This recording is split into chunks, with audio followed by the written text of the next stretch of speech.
Centro 1, CMI. Querido papá, qué profundo dolor nos dejas. Conmovedor mensaje de su hijo Carlos Mauricio a su padre, Mindefensa fallecido. Presidente Duque exalta condiciones del ministro Trujillo. César Gaviria elogia condiciones de quien fue su ministro de Educación. Ministro del Trabajo dice que Julio Roberto Gómez nos enseñó a manejar diferencias en paz. Enero, el mes más violento desde cuando se firmó la paz, dice la JEP. 17.3 billones de pesos para empresas afectadas por la pandemia. Dura crítica al gobierno por ausencia de vacunas. Aumentan contagios y muertes en el país. Bloomberg dice que Colombia es uno de los 3 peores países del mundo. El mundo supera 100 millones de contagios. Esta es la peor crisis en un siglo. Con Claudia Palacios y Margarita Ortega. Buenas noches. Un emotivo mensaje de despedida al ministro de Defensa Carlos Holmes Trujillo pronunció su hijo Carlos Mauricio Trujillo durante una ceremonia religiosa que se llevó a cabo esta noche en el Cantón Norte de Bogotá. Desde el cielo protege el futuro de Colombia y guía nuestro camino, le dijo Mauricio a su padre, quien falleció tras sufrir los efectos del COVID-19.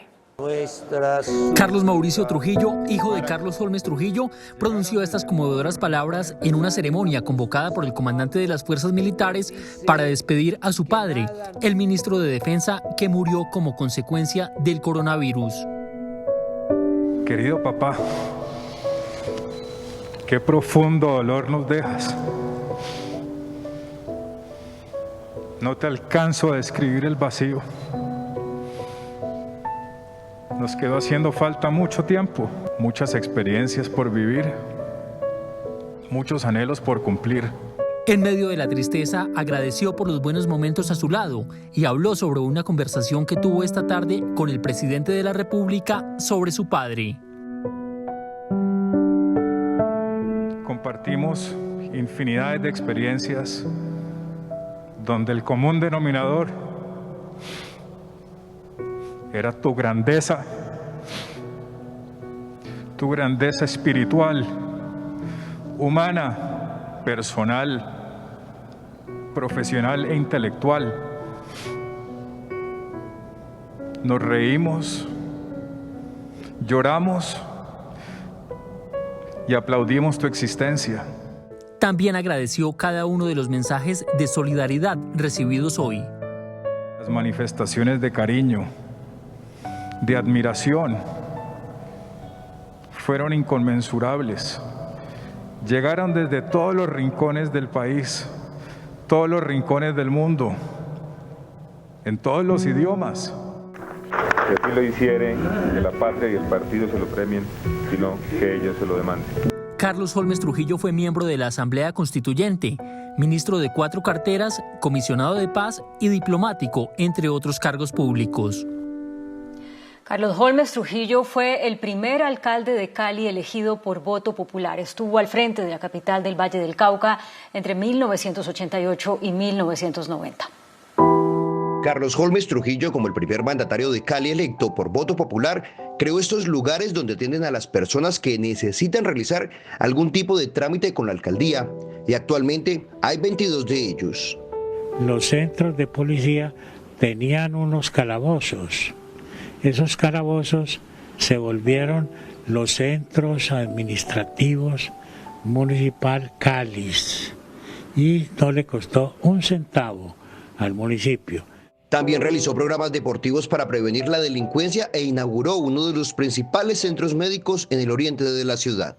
Cuando él era alcalde de aquí de la ciudad de Cali en el año 1990, él inaugura aquí el Hospital Carlos Holmes Trujillo García en homenaje a su padre Carlos Holmes Trujillo García.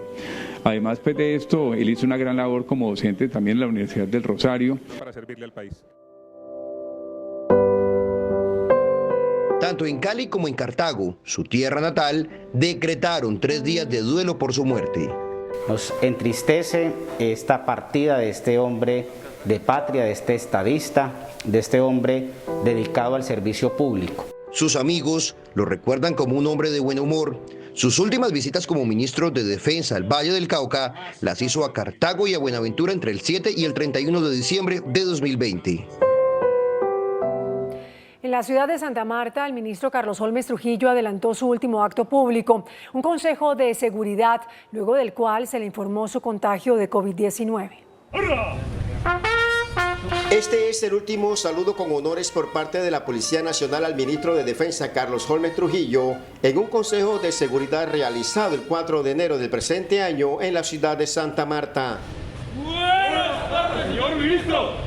Policía Nacional. ¡Dios y patria! El ministro de Defensa, después de reunirse con los oficiales de la Fuerza Pública, había dicho en rueda de prensa que era importante la captura de los cabecillas de grupos armados ilegales.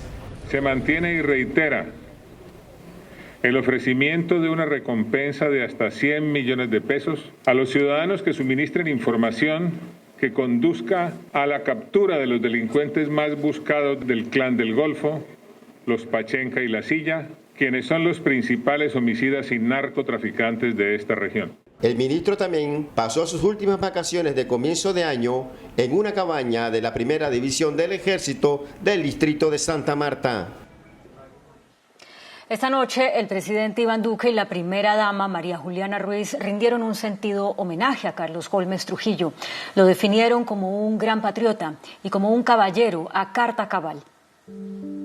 El presidente Iván Duque decretó hoy 3 días de duelo por los más de 51.000 muertos colombianos por el COVID. Dijo que la muerte le arrebató al país a Carlos Holmes Trujillo, a quien definió como un gran patriota, un gran amigo y un buen compañero de gobierno. Un caballero a carta cabal, un ser íntegro, un hombre que expresó siempre voluntad de servicio al país y que su obra es la de un verdadero patriota. Por su parte, la primera dama, María Juliana Ruiz, en esta esquela que envió a la familia del ministro, dijo que su corazón y el de su familia recibe la marca profunda de la pérdida de un noble que en letras, en voz y sobre todo en hechos fue la representación de un caballero y define a Carlos Holmes Trujillo como un leal amigo, patriota sensato y ante todo un buen ser humano. Y como un optimista casi que excepcional, recordó el expresidente César Gaviria a quien fuera su ministro de Educación, Carlos Holmes Trujillo.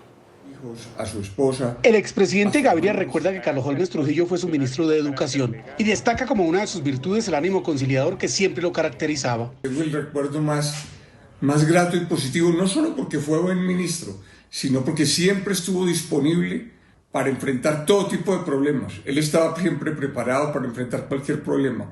Ningún problema le parecía grande, ningún problema le parecía que no era suyo.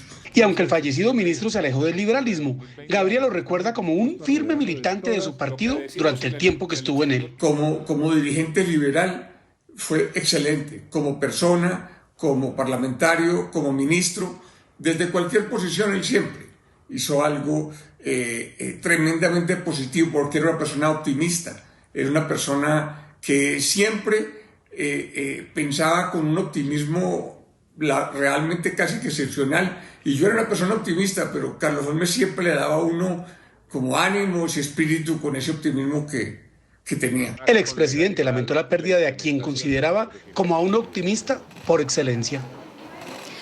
Y los expresidentes Álvaro Uribe, Juan Manuel Santos, Ernesto Samper también lamentaron la muerte del ministro de Defensa Carlos Holmes Trujillo, de quien incluso Rodrigo Londoño, dirigente del partido FARC, ahora de los Comunes, lamentó su partida. El expresidente que primero lamentó la muerte del ministro de Defensa fue Álvaro Uribe. Lo hizo a las 3:57 de la madrugada en su cuenta de Twitter. Parte del alma al fallecimiento del ministro Carlos Holmes Trujillo me deja en tremenda orfandad su señorío, ecuanimidad, patriotismo, su amistad y compañía de todas horas. Y el expresidente Ernesto Samper, de quien Carlos Holmes Trujillo fue también ministro y comisionado de paz, lo recordó como un servidor público de vocación. Carlos Holmes Trujillo fue un caballero de la política colombiana por sus modales, por la elegancia de sus posiciones, por su espíritu siempre dialogante. El también expresidente Juan Manuel Santos lo recordó así: lamento mucho la muerte de Carlos Holmes Trujillo. Fue amigo, trabajamos juntos y a pesar de nuestras diferencias últimamente, fue siempre un gran señor y un gran servidor público. Mis sinceras condolencias a toda su familia. La muerte del ministro de Defensa fue lamentada hasta por el desmovilizado excomandante de las FARC, Rodrigo Londoño. Envío mi pésame a familiares y amigos de Carlos Holmes Trujillo. Soy revolucionario, amante de la vida, convencido de la paz con justicia social y lamento cada muerte. Esta pandemia nos debe inspirar un cambio profundo en el orden social, en el que la vida sea el centro de todo. El sindicalismo lamentó la muerte del presidente de la Confederación General de Trabajadores, Julio Roberto Gómez, quien falleció por los efectos del COVID-19. El ministro de Trabajo, Ángel Custodio Cabrera, dijo que Gómez enseñó a manejar las diferencias en paz. Las centrales obreras despidieron hoy a Julio Roberto Gómez, veterano dirigente sindical, quien por 3 décadas fue protagonista de la protesta social y las discusiones sobre el salario mínimo. Así lo describieron sus colegas. Alzó su voz y con ello la de la Confederación General del Trabajo para oponerse a esta arremetida que desconoce y limita y restringe los derechos de los trabajadores. La honestidad para reclamar del gobierno y de los empresarios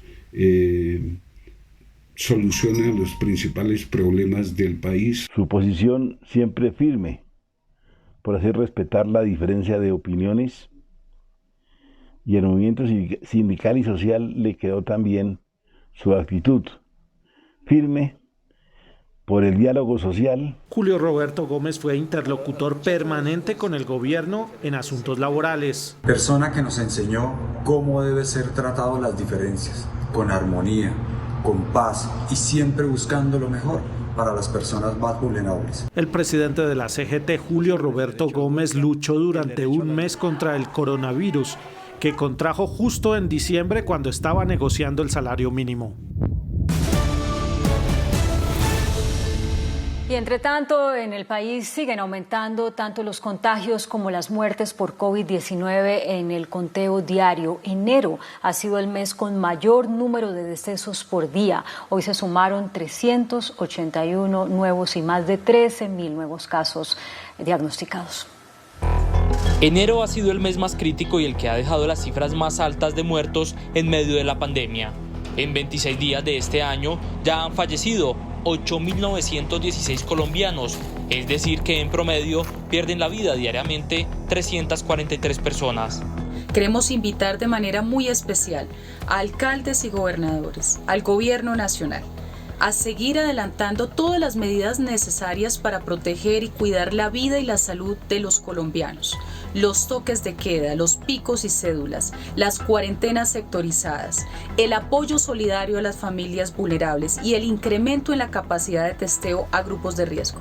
La principal causa de muerte en el país es el COVID-19, y es que solo en 24 horas el Ministerio de Salud confirmó otras 381 muertes y 13.606 nuevos contagios. Este ha sido el comportamiento en la curva de contagios desde el pasado 22 de enero, cuando se reportaban 15.073 casos, el 23 de enero con 15.551, el pasado 24 de enero con 10.044 casos, ayer 25 de enero con 12.261 y hoy con más de 13.000. Las muertes para el 22 de enero fueron 399, el 23 se confirmaron 397, el 24 de enero 392, ayer lunes 373 y hoy 381 decesos. En el país se han infectado 2.041.352 personas, siendo los casos activos 118.603 y han muerto 52.128 personas. Y varios integrantes de la comunidad médica lanzaron una dramática advertencia ante la demora en el inicio de la vacunación contra el COVID en Colombia. Según los gremios médicos, cada día que se demore la vacuna se medirá en el número de colombianos que perderán su vida en esta pandemia. Es fundamental que el gobierno nacional deje las excusas y nos diga con claridad cuándo y cómo se va a dar inicio al programa de la vacunación. En lo corrido de este año 2021, alrededor de 8.500 personas han muerto por COVID-19 y los contagios ya superan los 386.000 nuevos casos.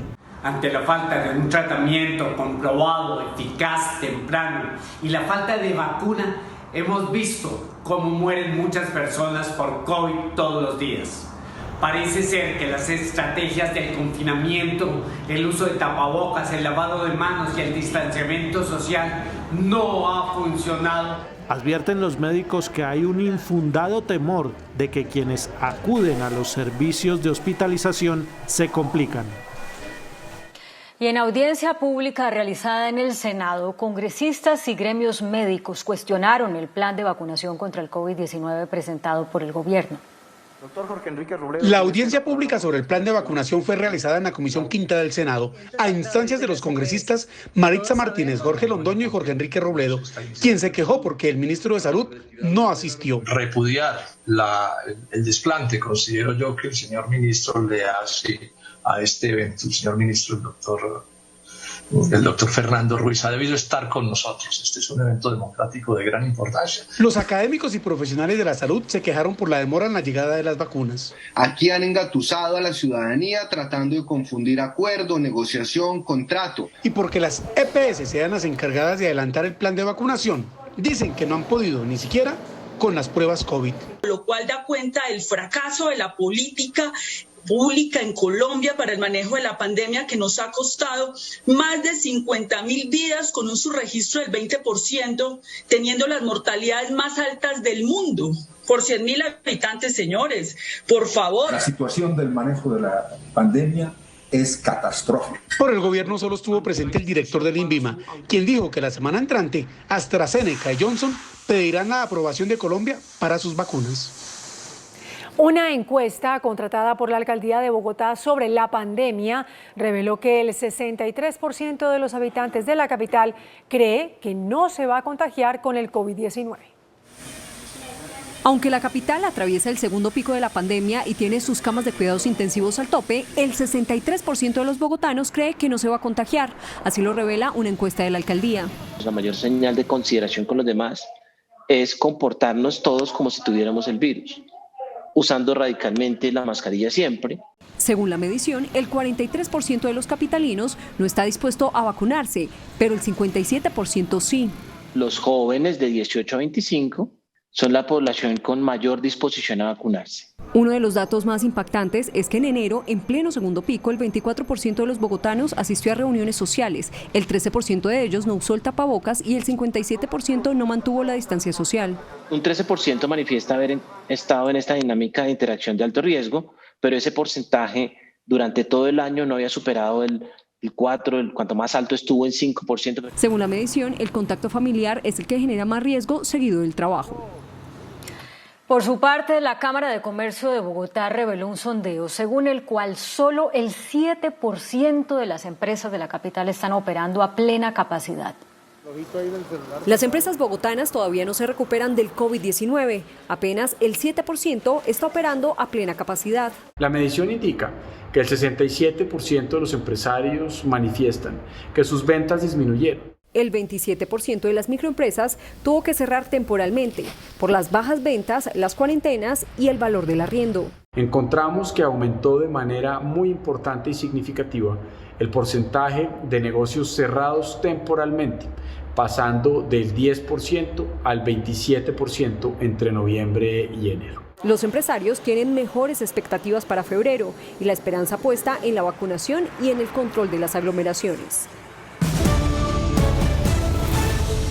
La Justicia Especial para la Paz reveló que el mes de enero que está por terminar es el más violento desde la firma del acuerdo de paz.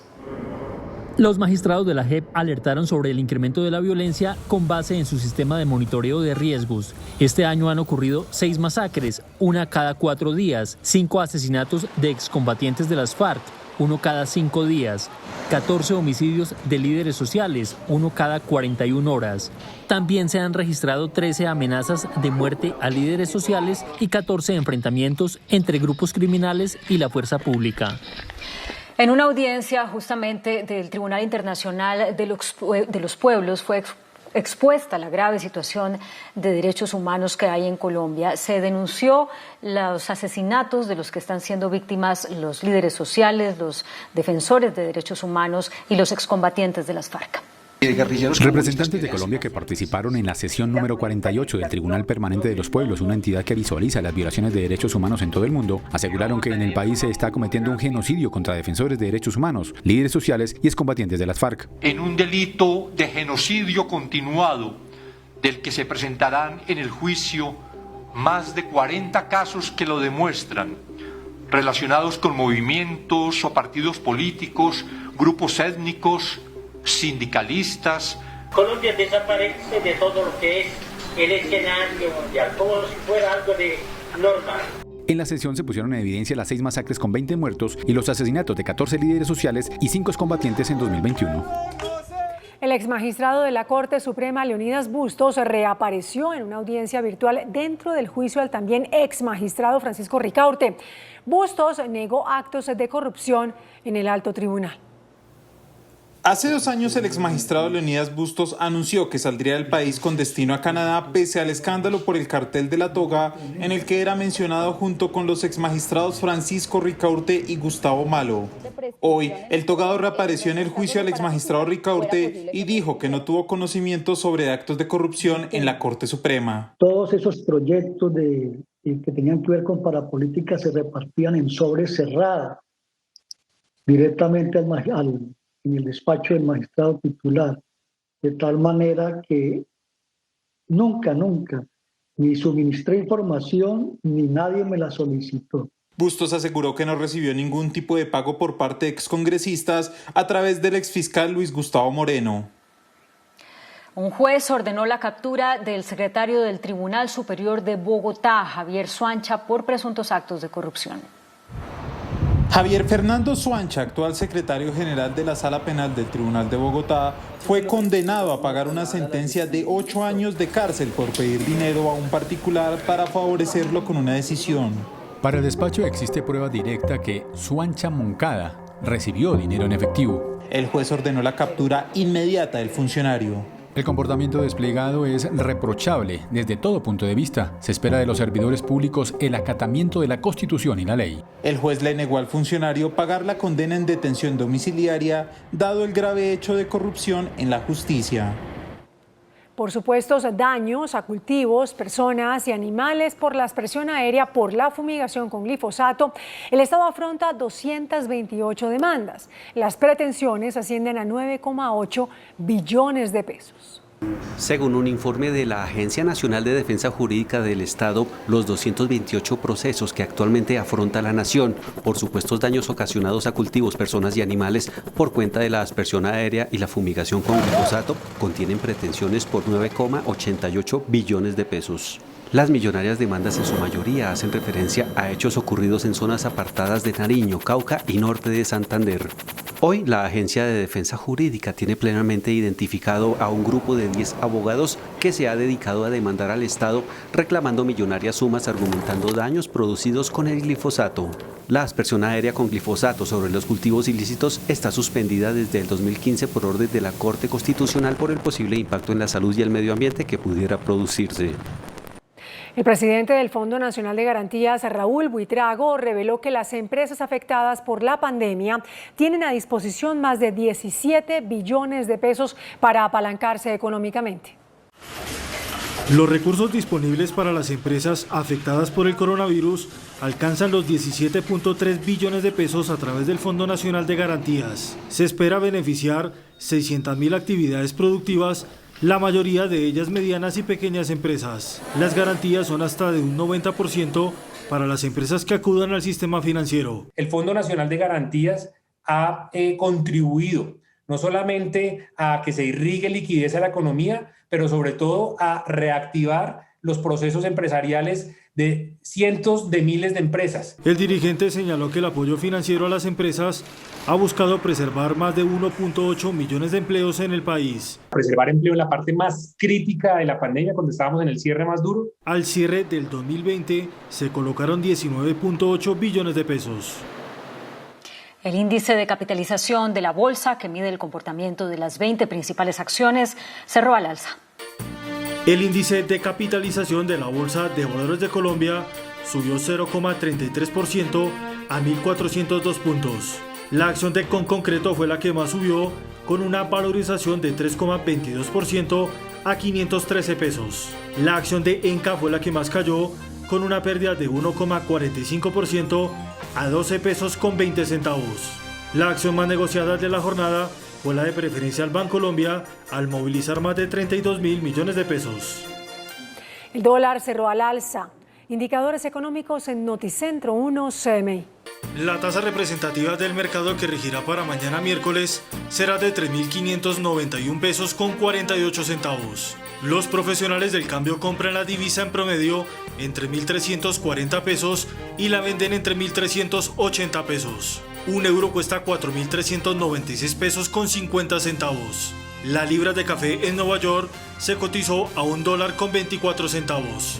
El azúcar se transó en 15,77 centavos de dólar la libra. El barril de petróleo WTI se cotizó en $52.52. La referencia Brent para Colombia se cotizó en $55.57. Una acción de Ecopetrol cuesta 2.364 pesos. El mundo superó los 100 millones de contagios con COVID-19, según el conteo de la Universidad Johns Hopkins. En tan solo 2 meses y 18 días se duplicó el número de casos de COVID-19 a nivel mundial, que pasó de los 50 millones de contagios el pasado 8 de noviembre a superar hoy las 100 millones de infecciones. Estados Unidos representa una cuarta parte de este número con más de 25,3 millones, seguido por la India con más de 10,6 millones de afectados, Brasil con 8,8 millones y Rusia junto al Reino Unido con más de 3,7 millones de contagios. Mientras que la fatalidad del coronavirus también va en aumento, cuando a nivel mundial se registran más de 2 millones de muertos y el Reino Unido se convirtió en el primer país de Europa en superar los 100.000 decesos por la pandemia. El más reciente índice de resiliencia de Bloomberg reseña mejor las 53 economías más fuertes del mundo y su manejo de la crisis. Colombia cayó al puesto 51 y es el tercer peor país del mundo para pasar la pandemia. Cada mes, Bloomberg, la empresa de servicios financieros, hace un análisis de los países donde es mejor y peor vivir en tiempos de pandemia. En el informe de enero, la publicación volvió a ubicar a Nueva Zelanda en el primer lugar como el país que ha manejado mejor la crisis, y en el último lugar se encuentra nuevamente México. Por su parte, Colombia tan solo supera a México y a Sudáfrica y cae 8 puestos al número 51, en relación con el informe anterior, cuando ocupó el escaño 43 de ese listado y se convierte así en el tercer peor país para pasar la pandemia, pues solo tiene 38,2 puntos en resiliencia según la publicación. El análisis tiene en cuenta variables como la tasa de casos de coronavirus, el porcentaje de pruebas positivas, los fallecimientos por cada millón de habitantes, las medidas de restricción a la movilidad de las personas, el porcentaje de acceso a las vacunas y las dosis de vacunas aplicadas, lo que da como resultado un puntaje de 1 a 100. La Unión Europea estudia demandar a AstraZeneca si incumple con los tiempos de entrega acordados en el contrato para las compras de las vacunas. Además, dijo que obligará a las farmacéuticas a pedir autorización para exportar las dosis de la vacuna contra el COVID fabricadas en cualquiera de los países de su territorio. Hay presión en el bloque comunitario cuando la campaña de vacunación se queda atrás respecto a países como Estados Unidos y Reino Unido, que están inoculando a sus ciudadanos hasta 5 veces más rápido que en la Unión Europea. Es por ello que desde Bruselas buscan garantizar que se respeten los contratos de suministro de vacunas firmados con varias farmacéuticas que han anunciado retrasos en la distribución de sus dosis. La Unión Europea advirtió que obligará a las compañías a pedir autorización antes de exportar las dosis fabricadas en su territorio a terceros países, asegurando que tienen que cumplir sus obligaciones porque se han invertido miles de millones. Mientras amenazó con iniciar acciones legales contra AstraZeneca si la farmacéutica no respeta el calendario de entregas. El secretario general de Naciones Unidas, Antonio Guterres, dijo que atravesamos la peor crisis económica en casi un siglo por la pandemia y advirtió que fragilidad es la palabra que caracteriza al mundo de hoy. La pandemia del coronavirus, además de provocar la muerte de más de 2 millones de personas, ha generado la peor crisis económica en casi un siglo y ha agravado los problemas mundiales existentes, según la Organización de Naciones Unidas. Humanity has just endured a year of tragedy and crisis that we never want to repeat. But the tests to our societies are continuing. If there is one word that characterizes today's world, it is fragility.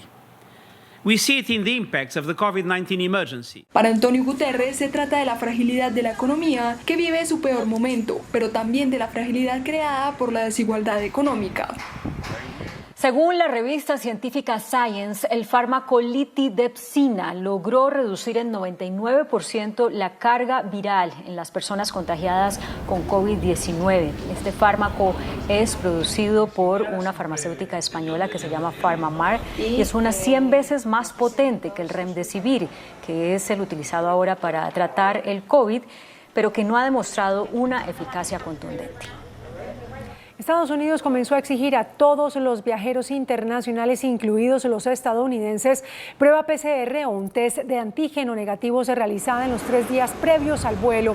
Las nuevas restricciones también incluyen a las personas que hayan superado el coronavirus, quienes tendrán la obligación de facilitar la documentación que certifique que ya se recuperaron, junto a una carta firmada por un médico que confirme que ya finalizó su periodo de cuarentena. Por primera vez desde que se posesionó como presidente, Joe Biden habló telefónicamente con el presidente de Rusia, Vladimir Putin. El tema principal de la conversación fue el desarme nuclear. Ambos mandatarios expresaron su satisfacción por la extensión por 5 años del Tratado de Reducción de Armas Estratégicas, también conocido como START 3. El pacto fue firmado en 2010 y contempla el monitoreo mutuo de los arsenales nucleares por parte de Washington y Moscú. El gobierno del presidente Joe Biden anunció la restauración de las relaciones con la autoridad palestina y la reanudación de la ayuda a los refugiados palestinos. La determinación se convierte en un elemento clave para buscar un mecanismo que permita poner fin a décadas de conflicto entre israelíes y palestinos.